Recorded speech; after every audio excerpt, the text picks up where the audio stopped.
एक घने और खूबसूरत जंगल में एक नन्ही सी चिड़िया हर सुबह अपने पर फैलाकर नीले आसमान की वसअतों में अलिफाती थी। वो फूलों पर बैठती अपनी मीठी चहचहाहट से पूरे जंगल को जगाती थी। सब जानवर उसकी खुश गलोई के दीवाने थे। मगर एक दिन बादलों की गरज, तेज आंधी और एक तूफान ने जंगल को हिलाकर रख दिया। छोटी सी चिड़िया अपने घोंसले से अलिफाने लगी, मगर अचानक एक शाख से टकरा गई।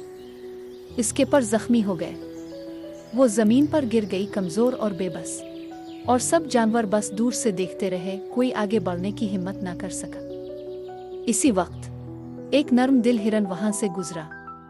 इसने चिड़िया की हालत देखी, इसकी मासूम आंखों में तकलीफ महसूस की और फौरन इसकी मदद के लिए आगे बढ़ा। हिरन ने चिड़िया को प्यार से अपने मुंह से उठाया और इसे नरमी से हरी भरी पत्तियों पर रख दिया। हिरन ने ताज़ा दाने चने चिड़िया को दाना खिलाया और एक बड़ी पत्ती में पानी भरकर चिड़िया को पिलाया। हिरन दिन रात इसकी खिदमत करता रहा, जब तक कि चिड़िया के पर ठीक ना हो गए। अलिफ।